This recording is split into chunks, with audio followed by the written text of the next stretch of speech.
Ғашықтар 12 бөлім. Бақытсыздық қайдан туады? Адам өз тағдырына өзі қожа дейді кейбіреу. Олай болса, бақытсыздық қайдан туады? Кісі өзіне өзі қастық ойлай ма? Бақытсыз болғысы келе ме? Ауру, сырқау, аяужан сынды кездейсоқ апатқа ұшырау бір басқа. Бұл адамның дегенінен тумайтын бақытсыздық. Бақытсыздықтан гөрі бұл трагедияға, қайғылы хәлге ұқсайды. Ал шын бақытсыздық ол бөтен. Ол адам баласының өзі тудыратын жауыздығында, қатыгездігінде.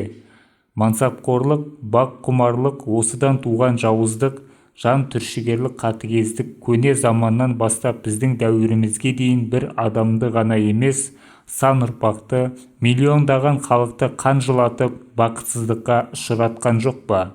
Атилла, Шыңғысхан, Ақсақ Темір, Наполеон, Гитлердің адам баласына әкелген бақытсыздықтарын төгілген көз жасы арқылы бағаласақ, бүкіл әлем жүзін сел жабар еді. Осының бәріне негіз адам баласының бірін-бірі аямаушылық, өз басын өктем ұстаудан туған қаныпезерлік, айуандық. Жақында Аяужан екеуміз телевизордан Югославия киноқайраткерлері шығарған 9-шы шеңбер деген фильмді көрдік. Сол фильмнің бір көрінісі мәңгі өшпесте болып есімде қалды. Концлагер комендатурасының жанында еврейдің бір топ баласы отыр. Алды 10-11-де, қызы ұлы аралас. Аштықтан әбден жүдеген. Бәрінің армандары әке-шешесін, бауырларын бір көру. Бірақ қазір бұларға машина келмек. Ол машинада улы газ бар. Фашистер жазықсыз нәрестелерді машинаға мінгізіп, газбен тұншықтырып өлтірмек. Қандай айуандық, қанішерлік. Бірақ немістердің істегені бұл жауыздықтан да асып кетті. Міне, машина да келді. Балалар оған үрейлене қарап, орындарынан қозғалар емес.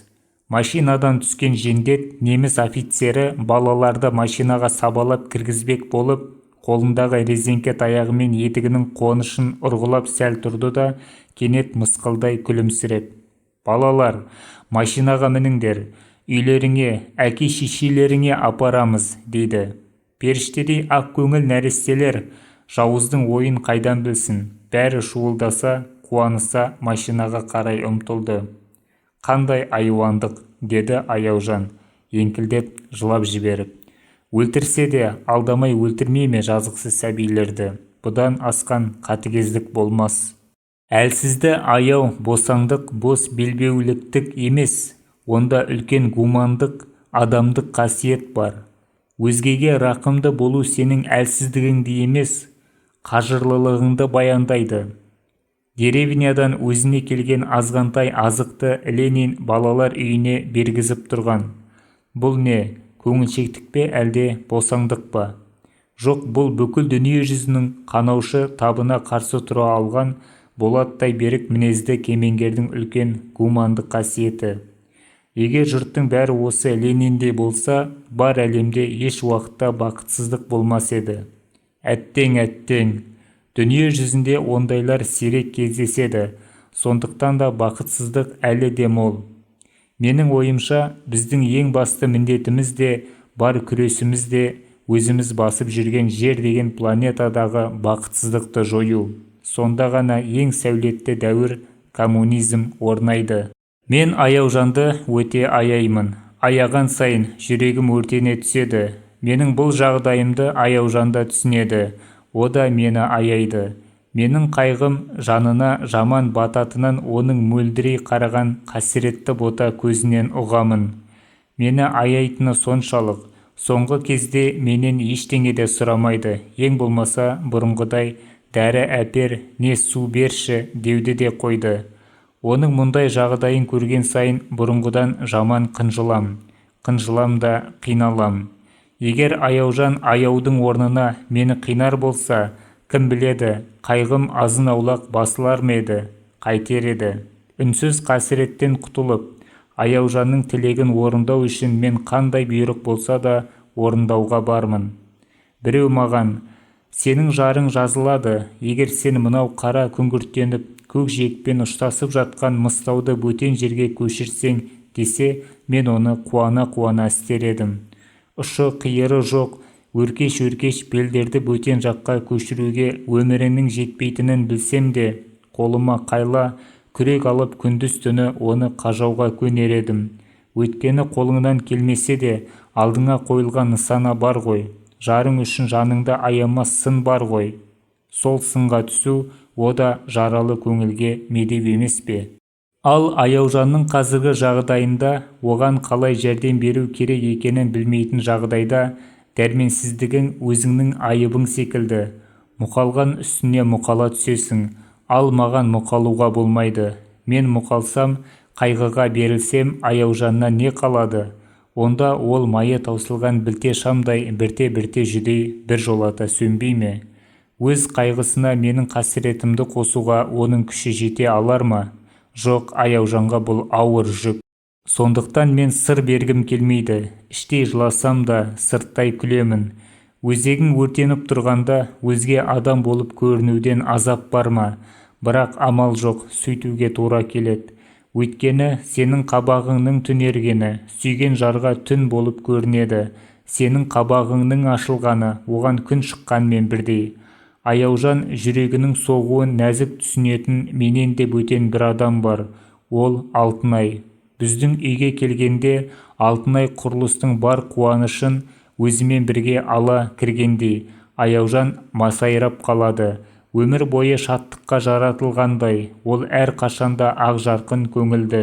Құрылыстың жайын, жұмысты кімнің қалай істеп жүргенін айтып, Аяужанның көңілін бір көтерсе, өзіне кімнің қалай қарағанын, не айтқанын аудармай салып, нашына келтіре сөйлеп, шек-сілесін қатыра күлдіреді.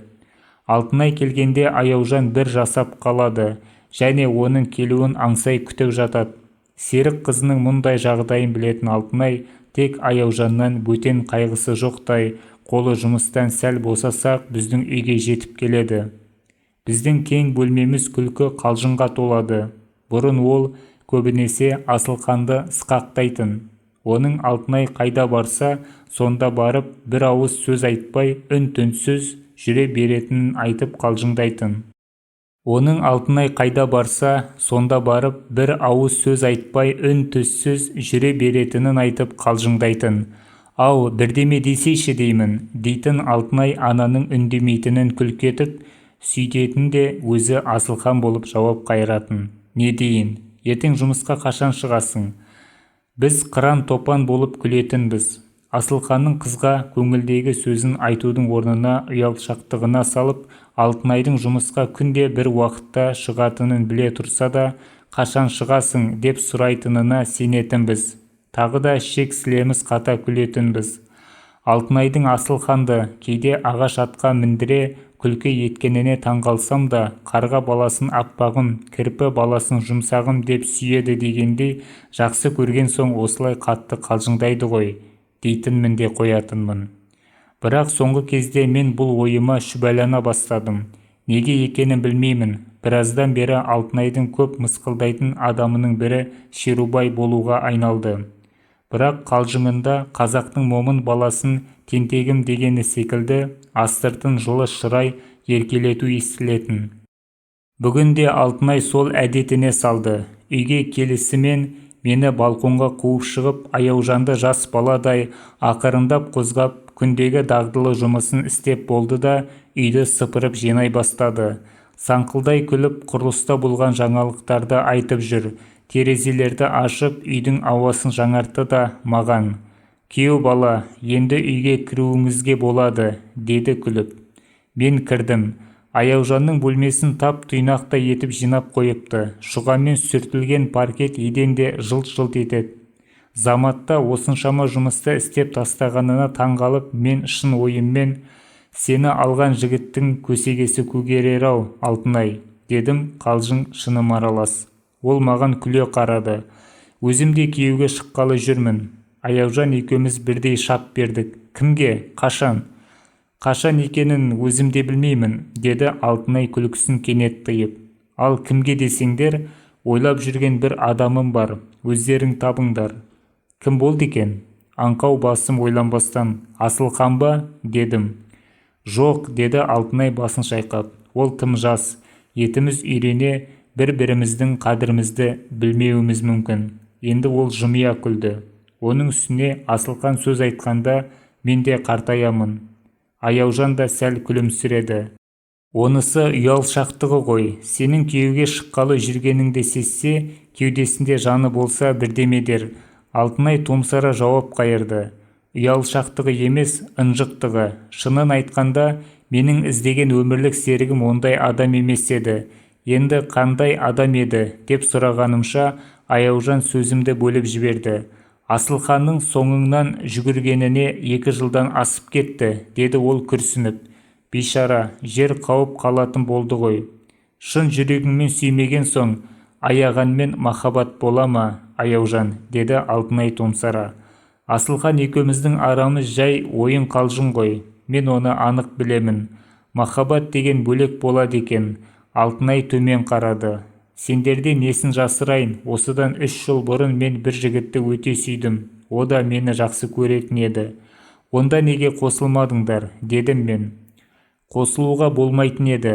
Алтынай енді ақырын күрсінді. Оның әйелі бар екен, өз қызығың үшін бөтенді бақытсыз етуге бола ма? Есіме дәл осы сәтте институтты бірге бітірген Жақып деген бір жолдасымның сөзі түсті. Ол өзі менімен сырлас, шын дос жігіт болатын. Бір кездескенімізде Жақып маған басынан өткен бір сырын айтқан. Жас жігіт етегіне намаз оқитын ақ ишан емес қой. Жас болған соң жастықтың әсері де болады, деп бастаған ол әңгімесін. Былтыр институтты бітірер жылы өзіңе аян диплом қорғау жұмысын Қаратауда өткіздім ғой. Менімен бірге сурет шеберханасында Торы деген жас келіншек қызмет істеді. Торы десе Торы, қара торының әдемісі еді. Оның үстіне мінезі қандай. Түтілген түбіттей жұмсақ. Өмір бойы бір адамға қатты сөз айтпаған жан болуы керек. Мені көрген күннен ақ бір түрлі ұяла сөйлесіп, жылы ишарат көрсетті. Бірте-бірте мен Торы қызметке келмей қалған күні, уақытым өтпей жүдеуді шығардым. Ал қызметке келген күні екеуміз кейде ұзақ әңгімелесетін болдық. Арамызда айтылмаған сыр, әрине махаббаттан басқасы, шертілмеген күй қалған жоқ. Бұл жағдай ақырында мені Торыға деген бір үлкен жұмбаққа апарып соқты. Байқаймын, жақсы көріп қалған секілдімін. Торы да маған бұрынғыдай емес, бөтен түрде қарай бастағандай. Көз деген жүрек айнасы ғой, мөлдіре қараған көз қарасынан ашылуға жақын сыр бар тәрізді. Бұрын кейде жұмысқа келмей қалатын еді, енді оны тіпті қойды. Және маған арнайы сәнденіп келетіндей ме қалай? Бір күні кигенін екінші күні кимейді, күнде өзгеше киеді. Оның үстіне өзін өзі ұстауы да өзгерді. Аяқ басуында да көңіл толқыны сезілгендей. Қысқасын айтқанда, Торының маған деген жан сезімінің құбыла бастағанын анық түсіндім. Бұл құбылуының өзіне оңай түспей жүргенін де аңғара бастадым. Торы екі оттың ортасында тәрізді. Кейде оның жүзінен қобалжу, қорқу, қиналу, қуану саздарын бірден аңғарамын, байқаймын. Бір жағынан еріне деген адалдық, бұрын бұзылып көрмеген таза көңілдің ұстамдығы болса, екінші жағынан маған деген кенет оянған өткір сезімінің әуресі мазасын алып, қиналуда секілді. Маған кейде балапандарына таяп келе жатқан жыланға не істерін білмей, безіл қаққан қарлығаш секілді көрініп кетеді. Мен оны аяй түсемін. Аяған сайын жақсы көре түсемін. Жақып сәл тоқтап қалды да әңгімесін қайта бастап кетті. Мен ғана осындаймын ба, әлде еркек атаулының бәрі мендей ме, деді ол. Торының күйеуін көрмегендіктен оның кім екенін тіпті ойлаған емеспін. Сондықтан болуы керек, өз сезімімді басуға да бәлендей тырысқам жоқ. Егер оның ерімен таныс болсам, өзіме өзім тоқтау салар ма едім, қайтер едім. Ал қазір осы бір қорғансыз жанға құмарту үстіне құмартудамын. Жүрек түбінде жатқан арманымды жұмбақтай айтуды да шығардым. Торы жұмбағыма жұмбақ қайрады, бірақ шешімін айтпайды. Менен әрі де емес, бері де емес жанталасуда. Мендей төніп келген жаудан қорғаны жоқ секілді. Мұндайда ана ұялар баласы жоқ, ал ерінің қорғандығы шамалы тәрізді. ойымды тікелей айта алмай іштей алай түлеймін. Қаным қызып, жүрегім ойнақши береді. Көңілдегі тілек қатты ағысты өзен тәрізді бойымды билеп әкетіп барады. Жанымды қоярға жер тапқызар емес. Бұда махаббат па? Жоқ, бұл басқа пәле тәрізді. Әйтеуір жанымдағы келіншекке деген бір ыстық күш. Мүмкін ұзаққа созылмай қызуы да басылар. Ал қазір қойшы, не дегенмен де көңілде тыным, жүректе маза жоқ. Тәуекел деп ойымды айтайын десем, оған тағы бата алмаймын. Торы қалай көреді? Ағай, бұныңыз қалай десе, екінші рет оған не бетіммен қарай аламын. Оның үстіне ол әдейі мені мазақ еткендей, әлсін-әлсін ері жайында әңгіме қозғауды шығарды. Менің сәрсенім жұрт секілді көрсе қызар емес, сол тұрған қалпы бір періште. Бұнысы қалай? Жаман ойыңыз болса, байқаңыз, менен аулақ деп ескерткені ме? Олай болған күнде маған неге жылы шырай білдіреді? Тіпті қолына қолым тиіп кетсе, жұлып алмайды. Ойнаған болып қолтығынан ұстасам, өзіме жақындай түскендей болды. Ал сөйлеп келе жатқан сөзі еріне деген жақсы көңілінің ыстық сезімін аңғартады. Бұнысы сасқан жүректің қорған іздегені ме? Дегенмен Торы іштей арбасып жүрген сынды. Кім бірінші болу жұмбақ бекіністі алмақ? Кім жұмбақ қорғанның алғашқы есігін ашпақ? Өткен күнді есіне түсіргендей, ол тағы да үн-түнсіз ұзақ отырды. Әлде уақытта барып, осылай әрі-сәрі болып жүргенімізде біз бір күні кешке таман оңашада кездестік, деді ол маған жүдей қарап. Жұмыстан кеш шығып, жатақханаға қайтып келе жатсам, автобус тоқтайтын жерде Торы тұр екен. Бірімізді біріміз көргенде қуанып қалатын әдетіміз. Осыдан 2-ақ сағат бұрын кездестірсем де, бір жыл көрмегендей қуандым да қалдым. Және қуанғанымды жасыра алмай.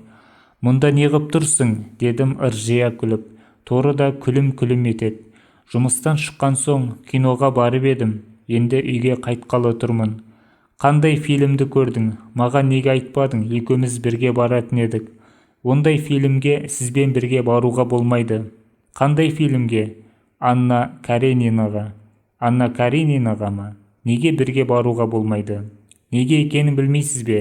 Ол төмен қарап күлімсіреді. Онда да ері бар әйел бөтен жігітке ғашық болады. Ондай аңызға қалай сенуге болады? Тағы да басқа жігітке ғашық болған ері бар әйелі бар ма еді? Білмейтін шығарсыз. Ымырт жабыла бастады. Автобус келе қоймады. Екеуміздің үйіміз бір жақта болатын. Соны пайдаланып мен, жаяу жүре берсек қайтеді, дедім. Жүрсек жүрейік. Қатар жүріп келеміз. Күз түсе бастаған мезгіл. Аспан қою сұрғылт бұлтты. Бірақ біздің көңіліміз бұлтсыз ашық. Сондықтан да болуы керек, мені бір қуаныш алға жетектегендей, жүрегім тыпыр қағып алып ұшып барады. Неге жалғыз жүрсің? Киноға еріңмен бірге келмейсің бе? Сәрсен бір жеті болды, Ақтауға кеткен. Онда неге кетті? Кен зерттеу партиясына. Күйеуін көрмегенмен, оның кен зерттеуші инженер екенін білетінмін. Және Торыдан 20 жастай үлкен деп естігем. Бұл жағдайдың бәрі менің онсыз да елегізіп келе жатқан көңілімді енді тіпті елегізіте түсті. Қараңғылық жер бетін әбден жауып алды. Шағын қаланың көшесінде жанатын сирек шамдар бәлендей жарық бермейді. Түн қараңғысындай менің де арам ойым құпия сырға тола бастады. Қаланың бақша тұсына келгенде мен Торының қолынан қалай ұстағанымды өзім де аңғармай қалдым. Торы да қолын тартып алмады. Саусақтары сәл тоңази дір-дір етеді. Мен енді алақанын еркінде ұстап қыса түстім. О да жауап қайтарғандай алақанын сәл жұма қарыспастық ишарат білдірді. Сұңғақ бойын маған таяй, иығыма иығын тигізе, аяғын мастана басып, әлденені айтып сыңғырлай күледі. Басынан өткен осы сәнді минуттерді қия алмағандай жақып ұзақ отырды. Біз жол шетіндегі қалың ағашқа қарай бұрылғанымызды өзімізде сезбей қалдық, деді ол сөзін қайтадан қозғап. Енді сөйлесудің қажеті жоқ секілді, ауыздан шыққан леп, сөзсіз табысқан жас жүректердің қуанышын үркіткендей. Ендігі махаббат тілегі үнсіз шаттықты ғана қалайтын тәрізді. көзсіз соқыр қараңғы тал арасына кіргенде торының ыстық ернінен құмарлана сүйгенім өзіме де бір тәтті түс секілді көрінді. Түс секілді қуаныш, өле-өлгенше есіңнен шықпайтын қысқа қуаныш, бірақ өмір бақи ұмытылмайтын ұзақ қуаныш. Дегенмен Торы екеуміздің сол сәттегі қуанышымыз тым келте болды. Мен мөлдір суға шөлі қанбаған адамдай Торыны құшарлана ыстық құшағыма тартып, шөпілдетіп сүйе бастағанымда кенет дәл қасымнан мылтық атылғандай аспанды қақ айыра найзағай ойнап әлемді астан-кестен етіп күн күркіреді. Шошып кеткен Торы құшағымнан ыршып шықты. Сол-ақ екен біздің қуанышымызды күнә көріп, жер бетіндегі қылмысты бір жолата жуып жібергісі келгендей суық жаңбыр шелектеп құя жөнелді. Көп кешікпей мен Торының күйеуі Сәрсенмен таныстым. Бұл бір ақ көңіл, жас баладай сенімпаз, мейлінше жақсы адам екен. Торының мен дегенде неге көпке дейін бір шешімге келе алмай ұзақ қиналғанын енді түсіндім. Мұндай адамға опасыздық істеу күнә. Бұл кісімен танысқаннан кейін көңілімдегі өрши бастаған жалын су сепкендей басылды. Торы екеуміз Сәрсен алдында күнәһар болып қалмағанымызға қатты қуандым. Дегенмен екеуміздің сонау бір жалғыз рет сүйіскеніміз ұялардай айыпқа айналмаса да ұзақ уақытқа дейін оқта-текте есіме түсіп мені ұялтып жүрді. Әсіресе біреудің сүттей үйі отырған үй ішін бұза жаздағаныма іштей өте қиналдым. Торы менің ықпалыма беріліп ада жолынан тая бастағанының өзі қандай күнә. Жарайды, құр сүйістен бөтен ештеңе болмай-ақ қойсын, бірақ сезім дүниесінің дегеніне көніп, ойда жоқтан болған сол сүйістің өзі моральдық айып емес пе? Оны еске алмасқа бола ма? Жақыптың осы әңгімесі маған көп әсер еткен. Дүниеде махаббаттан да жоғары тұратын ар тазалығы деген биіктіктің бар екенін әбден түсіндім. Қазір мен осы ар тазалығы, адамның моральдық тазалығы туралы ойға шомып кеттім. Ойлаған сайын, әнеу күні үміт екеуміздің арамыздың таза қалғанына қуандым. Егер мен бір минуттық тән қызуына беріліп, өзімнің ар тазалығымды сақтай алмасам, аяужанның бетіне қалай қараймын? Оған деген жүрегімнің тазалығын қалай сақтаймын? Рухани тазалығын сақтай алмаған махаббат бола ма? Онда біріңді бірің құр алдағаның емес пе? Махаббат неғұрлым таза болса, соғұрлым қасиетті. Ал дүниеде қасиетті махаббаттан қымбат не бар? Кейбір ерлі-зайыпты адамның арасында кейде опасыздық та болады. Егер бірінің істегенін бірі білмесе, ондай адамдар өздерінің опасыздықтарына қиналмайды. Ерлі-зайыпты болып ойнап күліп жүре береді. Ал мен ондай өмір сүре алмас едім. Өзім адал болмасам, арам қолымды адал жарыма соза алмас едім. Сондай-ақ көркем өнерде де менің ұстаған жолым бар. Бұл жолым өзіме деген антым, ережем. Көркем өнер шыңы, ода алыстан жарқыраған сәуле тәрізді. Неғұрлым ой қиялыңды өзіне тарта білсе, соғұрлым сен де сол жарыққа тез жетсем деп құлаш ұрасың. Ал сол жарығың сенің қиялың қанат қағатындай алыс болмаса, жұмсар жігерің де ұзақ емес. Құшағыңдағы қуанышың жетпейтін жерде емес, сенен үлкен қажырлылық тілемейді. Ал дарын қашан да болса, қол жетпейтін қияны арман етеді. Қанатын талдыра қағатын алыс сапарды көксейді. Қиындық қана, арман ғана дарынға күш береді, жігер береді. Ал қолға оңай түскен қуаныш сенің дарыныңды сергітпейді, өршелендірмейді. Үміттің сұлу денесінің қызығын құшағым емес, қиялым көрсін дедім. Өйтпеген күнде мен өзімнің көркем өнерге деген арманыма жете алмас едім. Өз өнеріме бұлай қарауыма ұлбосын бейнесі куә. Айтқанымды орындап құшағымда жатқанда, мен ұлбосының бейнесін мүсінге айналдыра алдым ба? Қолда бардың қадірі жоқ, айналдыра алмадым. Айналдырғым келмеді. Оның бейнесін мүсінге айналдырып эстетикалық рахатқа батудан гөрі құмарлық шөлін қандырып тән қызығына берілуді дұрыс көрдім. Ғажайып мүсін салып, жұртты қуандырғаннан гөрі ақ төсін аймалап өзім қуанғым келді. Тек ұлбосын құшағымнан алыстап қолым жетпес қиялға айналғанда ғана оның бейнесін тасқа түсірдім. Маған ғана сырын ашқан сондай сұлу жан өзгелер үшін мәңгі жоғалып кетпесін дедім. Бұл тілек ойдағыдай көркем өнерде одан да биік шыңға шығаруы керек. Өйткені екеуміздің арамызда тек бір-ақ тілек бар, ол көркем өнер тілегі. Мен ойлаған ісімнің нәтижелі болып шығуы. Мұндай жағдайда істің сәтті болуы сөзсіз, бірақ менің жарымжан көңілім ұзаққа шаба алар ма екен? Аяужанның қайғысы менің қайғым, ал шын қайғылы жан шабыт иесі емес. Шабытсыз табыс та жоқ. Демек, мен қайғыны да, қиындықты да жеңіп шығуым керек. Бұл екеуін жеңіп шықпасам, Аяужанның қайғысын молайта түсемін. Ал Аяужан қайғылы болғанда маған шабыт қайдан келеді? Жоқ, шабыт менен қашпауы керек. Өйткені осы жаралы жарым Аяужан үшін күресуім, оның қайғысын өзімнің қайғым санап, оған деген жүрегімді, махаббатымды өлгенше адал сақтаймын деп өзіме өзімнің ант беруімнің өзі ұлы мақсат, ұлы тілек емес пе? Мұндай тілегі бар адамның дарыны суала ма? Жоқ, суалмайды. Ол дарынды заман суалтпайды. Байқайсыңдар ма? Алтынай, Жақып, мен үшеуміздің сөзіміз бір жерден шығып отырған жоқпыз ба? Бұл біздің дәуірдің ғажайып жаңа үні. Бұл үн тұрған шақта біздің де махаббатымыз берік болады. Оған өз басым қатты сенем. Менің ойымды Алтынай бөліп жіберді. Жарайды, менің кімде үмітім бар екенін таба алмадыңдар ғой, деді ол. Енді Аяужанның жайына келейік. Қандай жайына? Осылай төсекте жатқызып қоямыз ба? Бір шара қолдануымыз керек. Ең үлкен шара уақыт деген жоқ па анау күні дәрігерлер?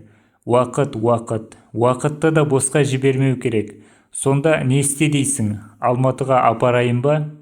Жоқ, ертең Шерубай ағайды шақыруымыз керек, ақылын айтсын. Япырмау, осы уақытқа дейін неге Шерубаймен ақылдаспай келдім? Ағаттық болған екен. Дұрыс, бірақ ол кісі келе қояр ма екен? Келеді, өзім ертіп келем. Неге екенін білмеймін. Алтынай кенет қызарып, бірақ мен ойым Аяужанда болып, бұған мән бермедім. Артынан барып түсіндім. Шерубай ағай келсе жақсы болар еді, деді Аяужан күрсініп. Осы уақытқа дейін Шерубайды шақырмағанымнан қысылып, мен төмен қарадым.